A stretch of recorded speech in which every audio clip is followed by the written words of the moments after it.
This is Make It Plain. Make It Plain. MIP With Masamela Matfumo. Mark Thompson. Make It Plain. Get woke. Once again, ladies and gentlemen, time for another edition of Thursday Coast with the founder of Daily Coast, the largest online progressive community. You ought to check it out if you've not already. Become active. A great source of news and information, and news you can actually do something about. And then, of course, the host of the ever popular podcast, The Brief, and the founder of Civics with a Q, Markos Moulitsas, joins us once again. Hey, buddy. Happy Thursday.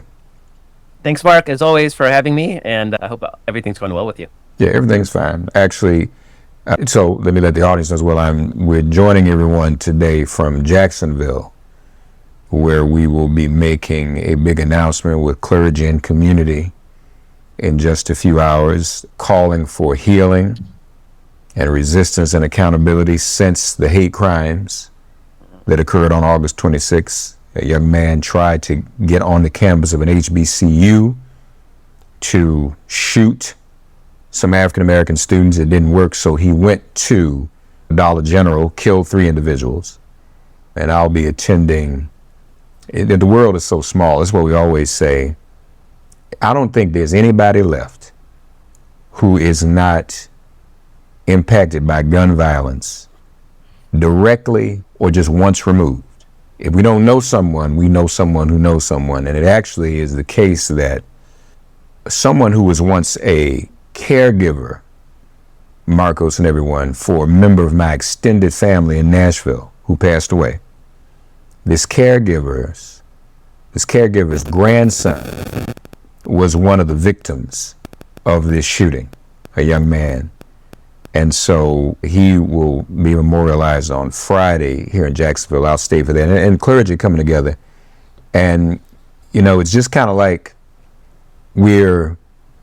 September the 16th will be the 60th anniversary of the 16th Street Baptist Church bombing in Birmingham. 4 little girls. We all know that famous story and that tragedy. Dr. King, when he eulogized the 4 little girls, he talked about everything that happened before the bombing that foretold their deaths.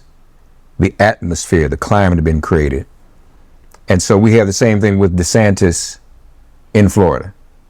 The atmosphere which caused these deaths have been created. So we're all down here mobilizing and organizing and healing and really trying to address that so this isn't swept under the rug. And so the DeSantis, the assault on history, the assault on workers, the assault on LGBT, when they do those types of things, y'all, then they act like, oh, well, this is just some random situation. No, you embolden people who want to commit hate crimes to carry out that type of behavior, just like you embolden people to go and try to tear up the Capitol on January 6th when you run your mouth and you put that out there, people follow that. And so another 3 tragic deaths. And so I'm saying all that to say, I didn't know this young man, but I knew his grandmother. I know his grandmother. So if you really think about it, none of us is immune to this. And it's just another day in life of America. I was talking to a friend late last night, and she said, well, I'm in Jacksonville because of the hate crime killing. And she had to stop. Wait a minute, which one is this? Because it's something every day. Where there's a shooting or a gun incident, it's like you might have missed something. And I'm saying, you know, while we're on the phone, might be something happening right now we haven't even heard about yet. Oh, that's good. Yeah, so every minute, every day. So that's, I don't mean to give a whole thing, but that's where I am right now. And just kind of, you know, dealing with that. And in the midst of, and we also heard in the past 24 hours or 48 hours that Enrique Tarrio has been sentenced to 22 years in prison. The Proud Boys, I mean, these are some pretty stiff sentences that people are getting. That's a good thing. And then we just had the Georgia case. It's going to be great because this was televised. You all watched it. The hearing was televised. Go back and watch the replay. Chesborough, Sidney Powell, and John Eastman, the judge does not seem inclined, or at least he said he would not sever in the Powell-Chesborough case, which means he probably won't sever Eastman. Now, it's still unclear whether they will have a separate trial dates, whether defendants will be split up into several different trial dates. But folks, he's not allowing people to sever their cases. Do you know why it's important? Well, it's my understanding that strengthens the RICO case because everybody's together. And so the whole key to RICO cases is that it's the conspiracy, that everybody sort of did their part in furtherance of a crime. The individual elements don't actually have to be criminal. So, for example, posting on Twitter, Trump won, that individually is not illegal. But if it's part of a broader illegal campaign, in this case to steal the election, then yes, it is part of that conspiracy, right? So by severing, you don't get the full story. I mean, you get these little bits and pieces, and maybe somebody's like, their public role was simply to publicly push the conspiracy, which again, First Amendment, that's not a crime. In furtherance of that broader conspiracy, it is a crime. So by severing, not only do you make it harder to punish the individuals, but it actually makes it harder to even get to Trump. Because Trump, RICO was made for mob bosses who are very good at keeping their fingers away from. They're not doing the murdering. They're not putting anything down in writing, right? They got underlings to do all the work for them. They can actually pretend to be law-abiding citizens, and that's what makes it so hard to actually get to the mob bosses. RICO was specifically designed to bring them down. So Trump, we all know famously, does not write emails, does not want anybody taking notes in meetings when they're talking to him. And so he's very good at doing the mob boss thing about not putting his actual fingers on any criminal acts. The RICO case basically allows the state to punish Trump for the actions that he generated, even if he himself did not do an illegal act specifically. That's why keeping the case together is very, very important. No, you're right about that. So that's good news coming from this judge. Again, it's unclear whether they'll have separate trials, but folks ain't getting severed. Separate trial dates, but folks are not getting severed. So that's a good thing. And by the way, this is kind of Fonnie Willis's forte, for those of you who don't know, because she successfully prosecuted a RICO case during the Atlanta school system's standardized test taking scandal.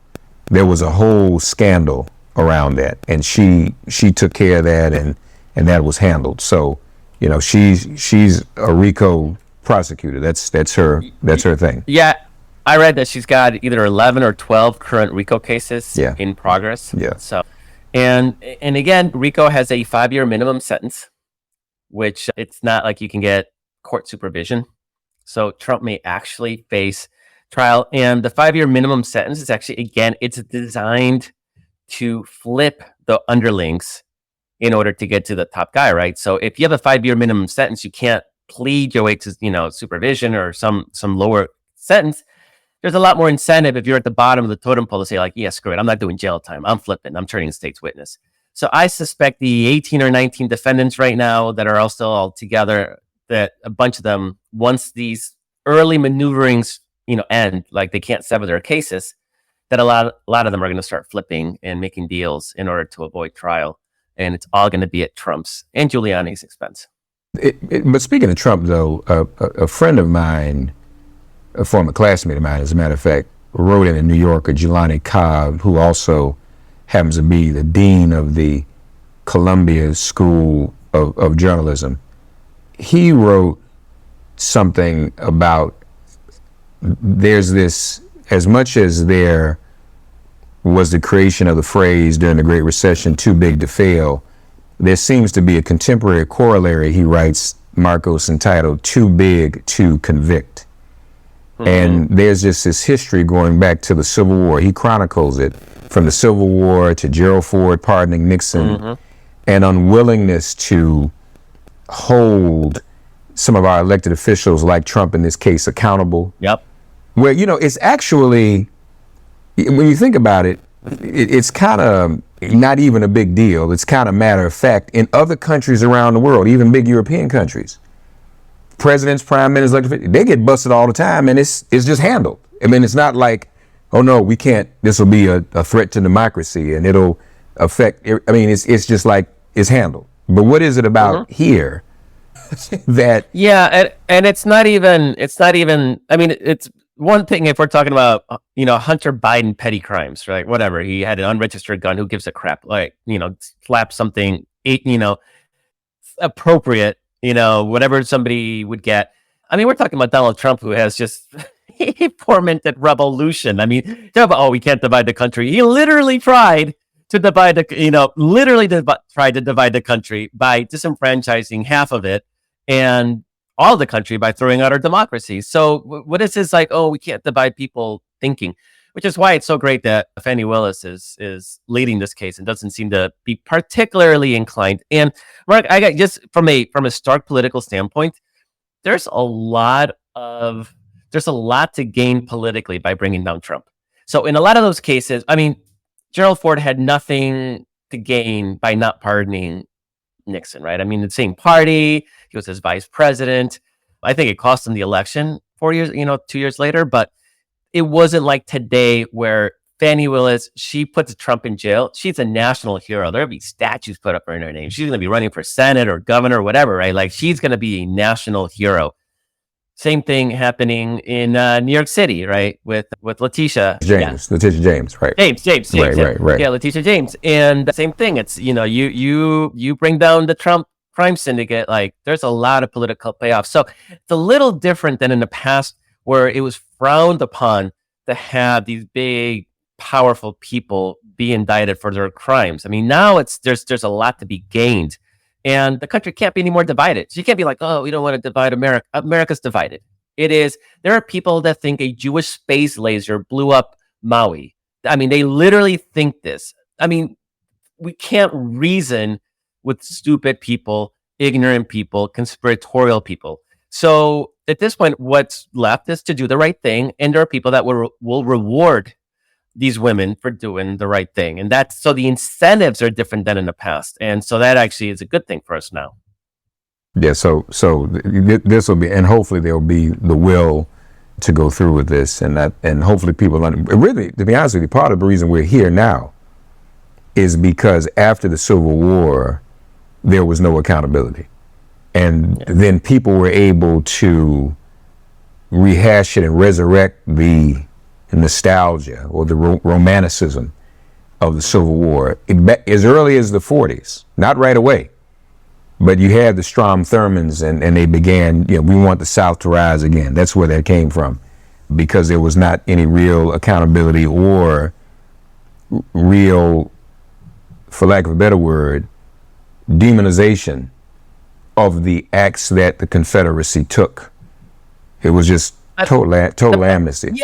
Yeah. And the political incentives were geared towards building your own career as a white person, by demonizing black people or immigrants or, over the time, trans kids, right? I mean, the incentive structure is what really drives a lot of that. And for too long, it paid, and it still does in certain parts of the country. It pays to be racist.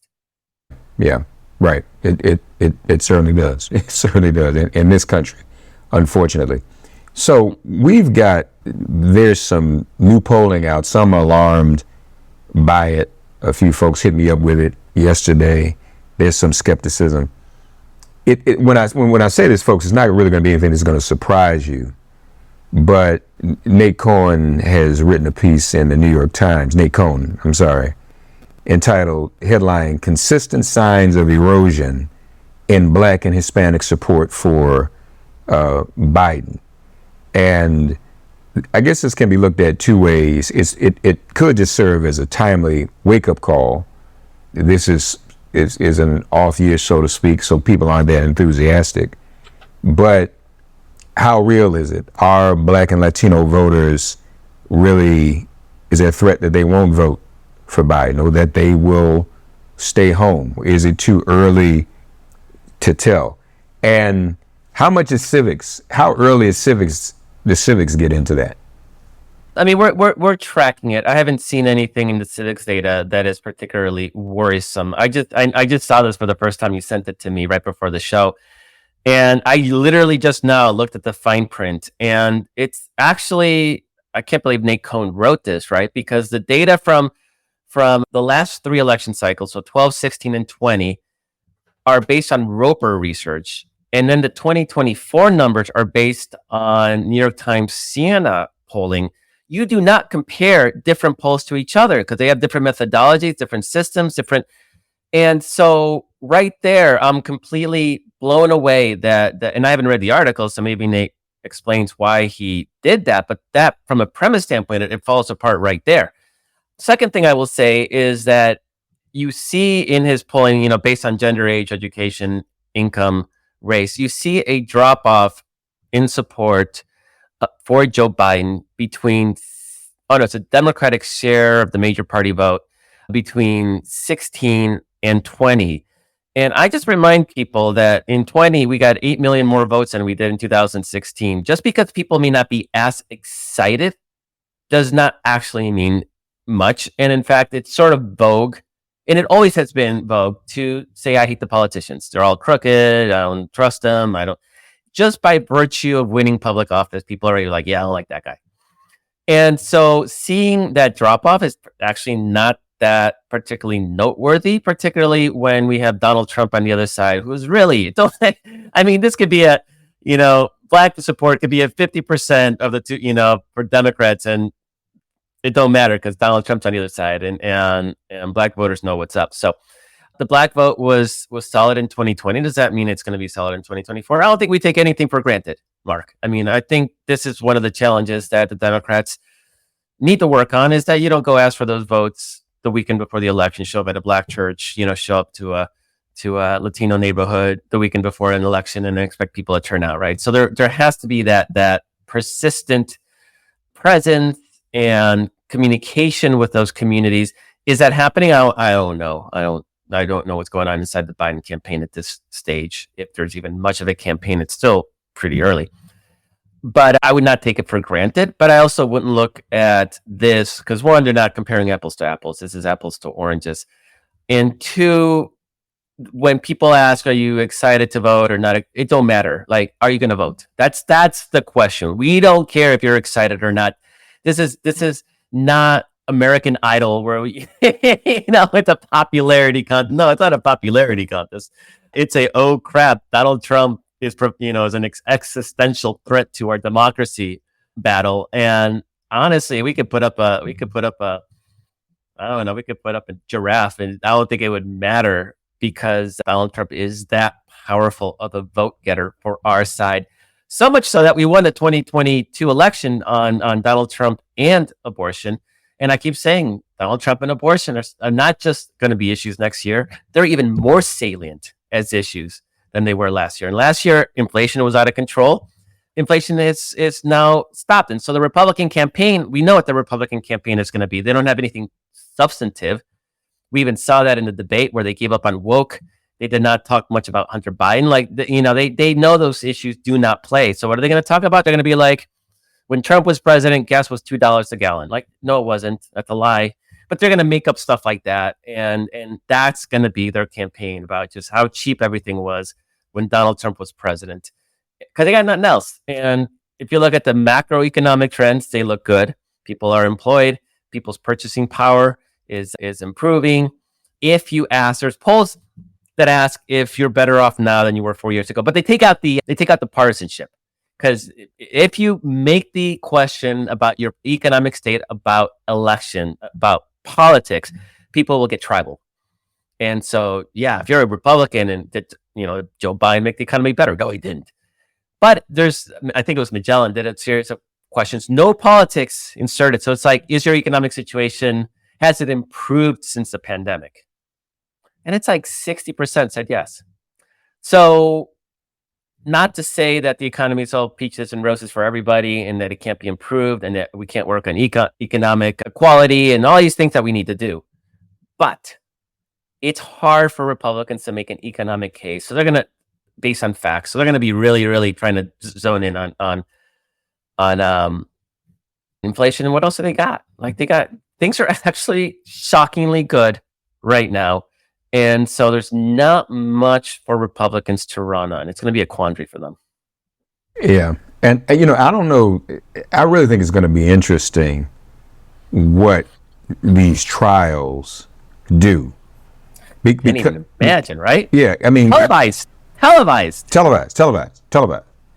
The Georgia one, not the other ones. Yeah, the but the Georgia one is we'll take that. That's pretty significant.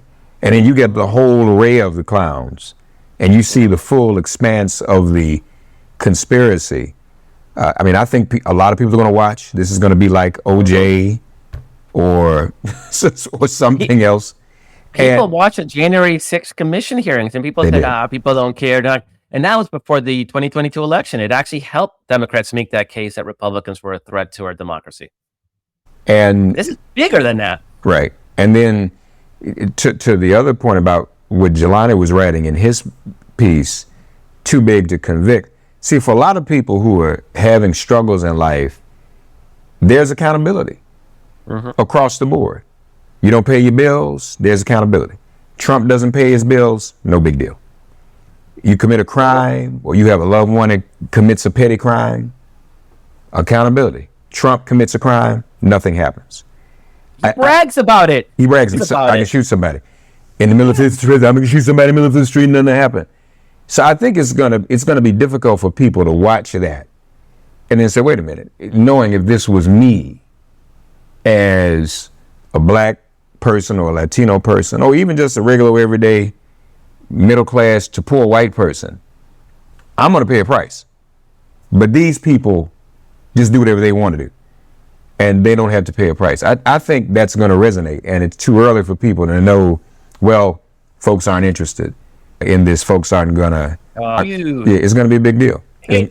And I don't think it's not a.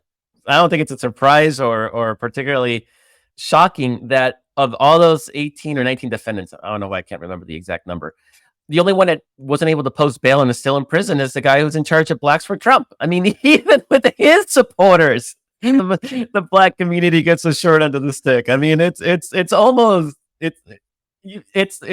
comically cliche, and yet it's happening.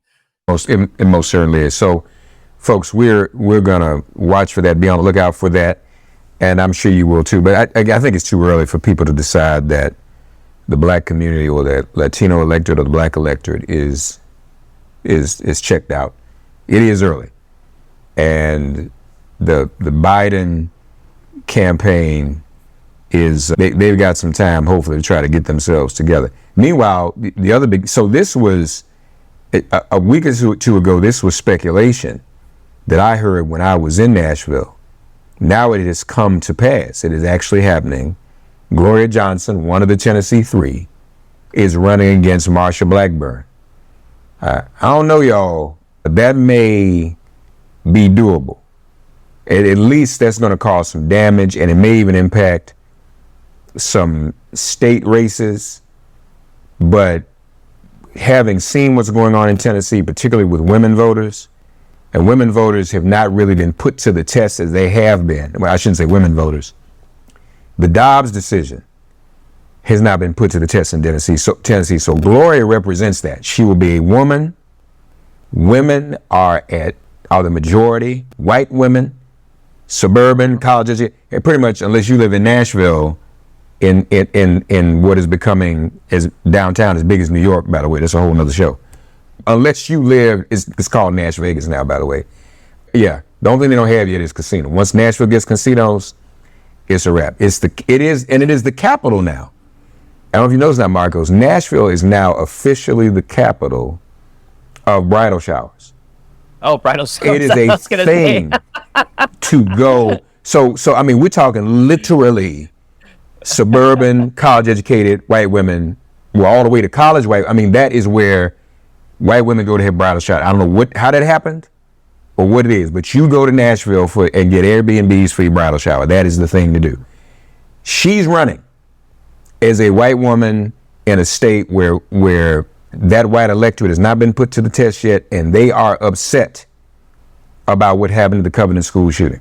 I mean, they stopped. This is a super majority, and they still stopped the supermajority from passing a bill in this past stupid special session that would have allowed former police, former law enforcement, former military to open carry into any school they wanted to. They stopped that bill. They could not pass that bill because of the covenant mothers. So Gloria Johnson running, and Gloria is bad. I mean, she is heavy. I know her. I mean, she is really, really good. So this is going to be something. I don't know if she'll win. I think she can come close. Because Marsha Blackburn, have we established, now I know the term asshat was established on Daily Kos. Is Daily Kos also responsible for the term batshit? I don't remember whether that. The very beginning, I don't think I would take credit for it, but it's definitely been in our lexicon for a long time. I know asshat. That was definitely Daily Kos original. That was coined specifically for Mitt Romney. I remember that, and it stuck. Asshat. But all right, I will tell you this, Mark, that until January of 2021, Marsha Blackburn in civics polling had a favorable rating, pretty significant. She was like 50-40 favorable. Today, she is 43% favorable, 47% unfavorable. And it has happened, let me see, last July, that's Dobbs. So Dobbs has definitely had an impact.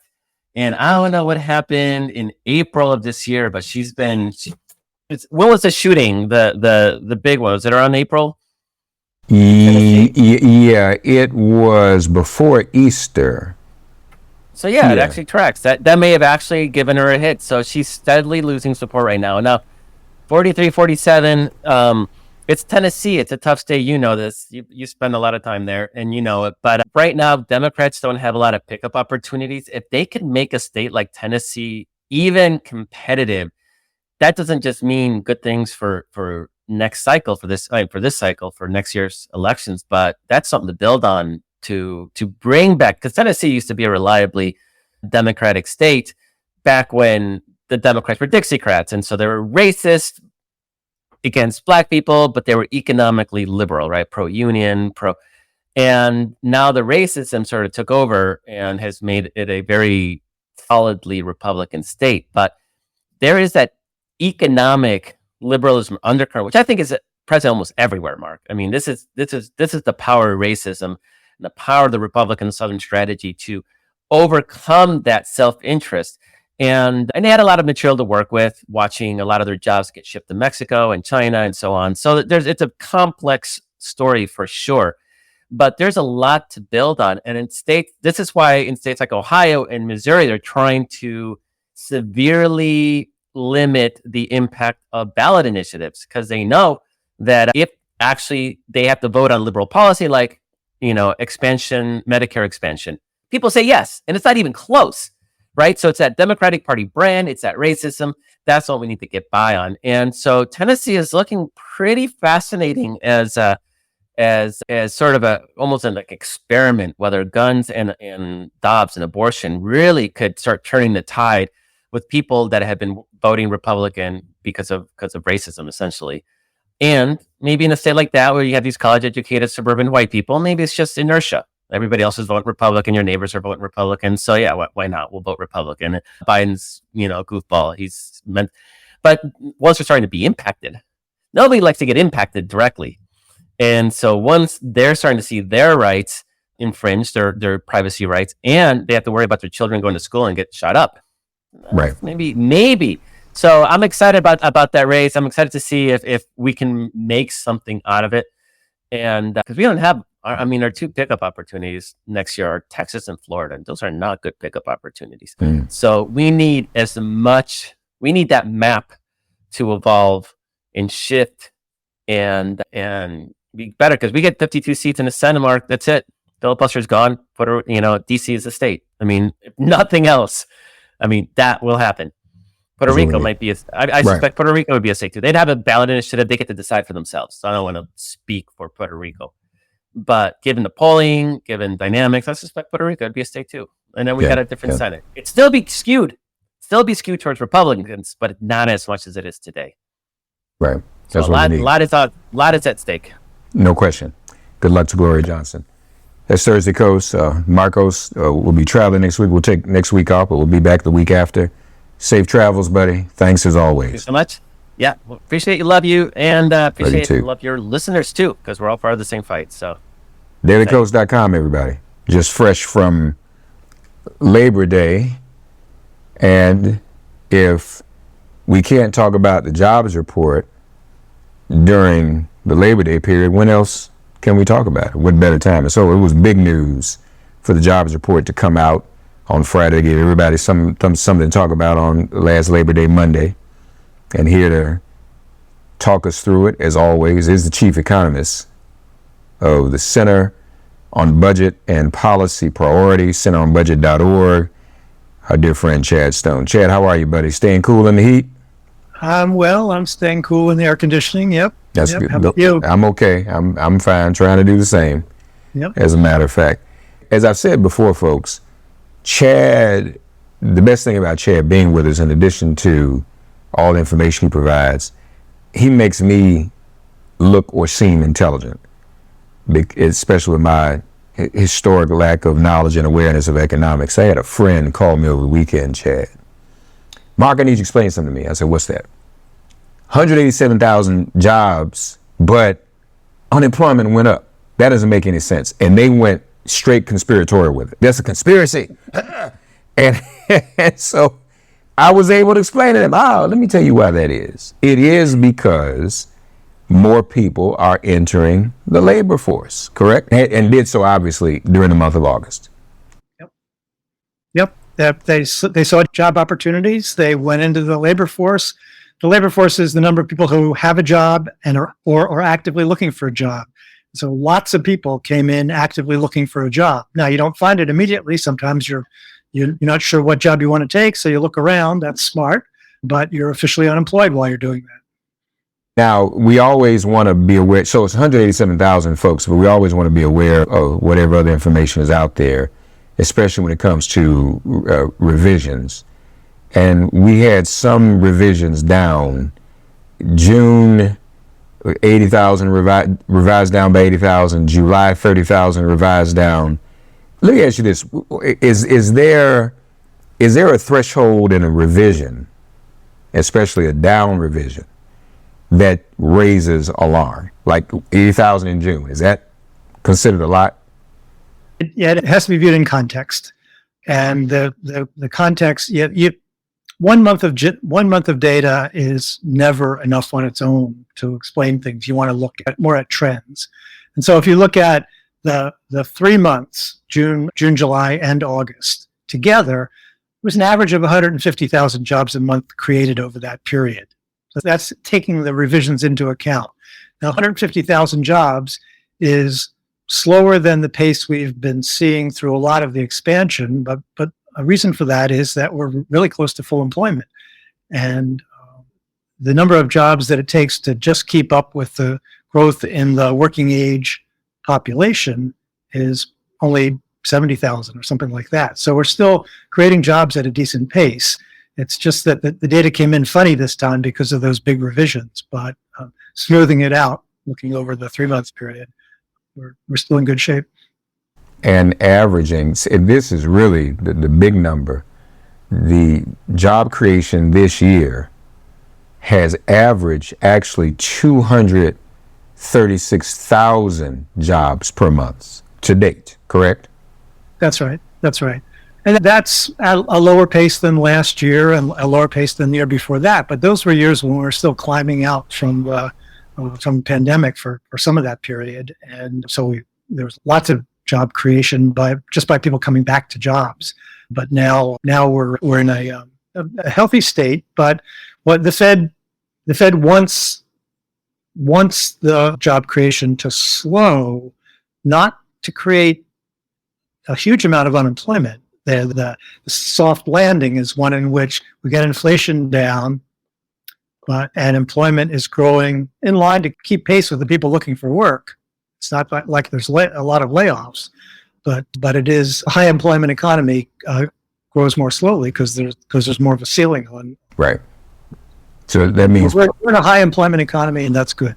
Yeah, that means people out here getting jobs. Employment continued to trend up this is from the Bureau of Labor Statistics. Employment continued to trend up in healthcare, leisure, and hospitality, social assistance and construction. Employment in transportation and warehousing declined. I'll come back to that.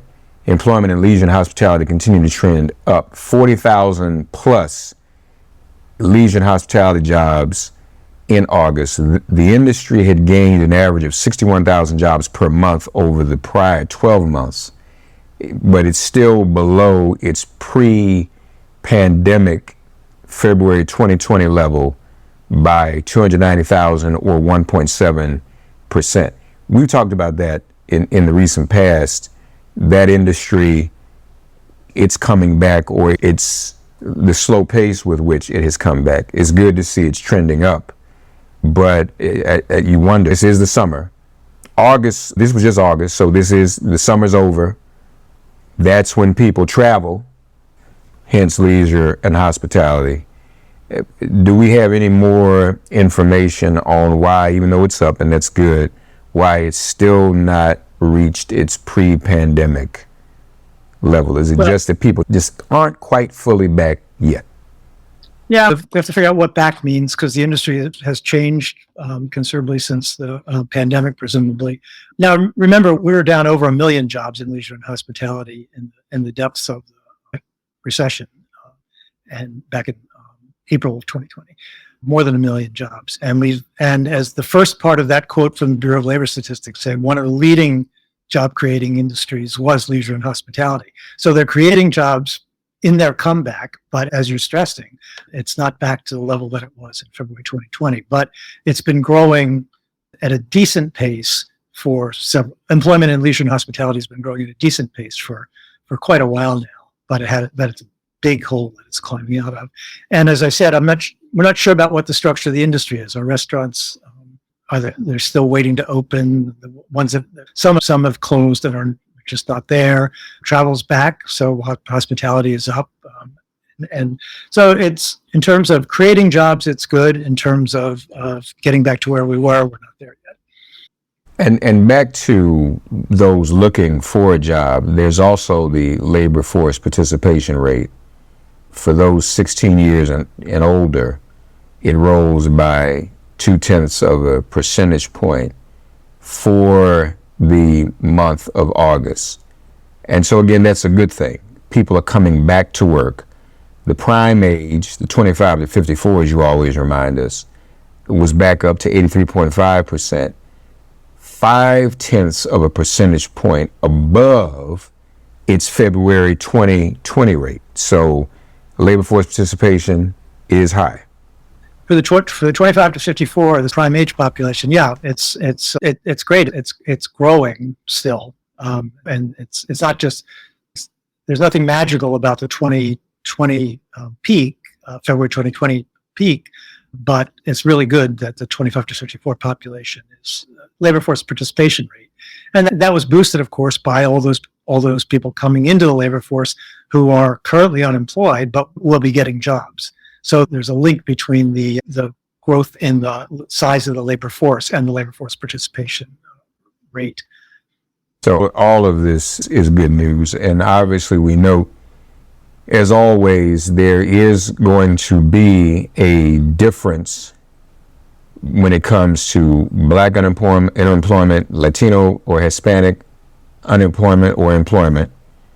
We still have that difference. It is not double, close. Normally Black unemployment is double that of white, as it was in February 2020 before the pandemic. And it was exactly that before the pandemic. It was precisely. It was 3% white unemployment, 6% Black unemployment in February 2020. Today, August 2023, 3.4% white, 5.3% Black. And so actually that is gone down since February 2020. Yeah, the white unemployment rate went up and the Black unemployment rate went down. Since February. Black unemployment rate has bounced. This is a statistical sample. It bounces around. I think it was April when the Black unemployment rate was even lower than this 5.3%, which was an historic low. And then it went up again. And we got worried, is it starting to shoot higher? and then it leveled off and started to come down again. And this is pretty low. It's a high unemployment rate relative to the white unemployment rate, but historically it's good.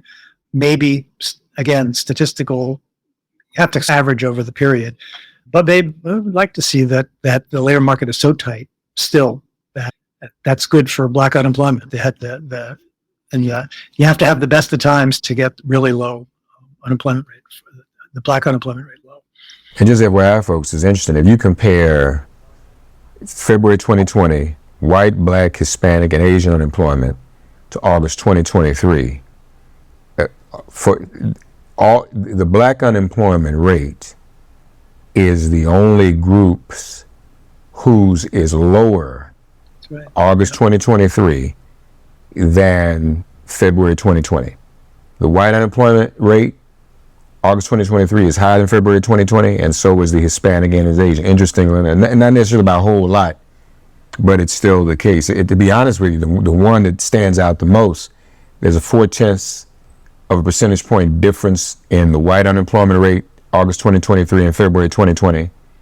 There's a 0.5 of a percentage point difference higher in the Hispanic unemployment rate, August 2023, February 2020.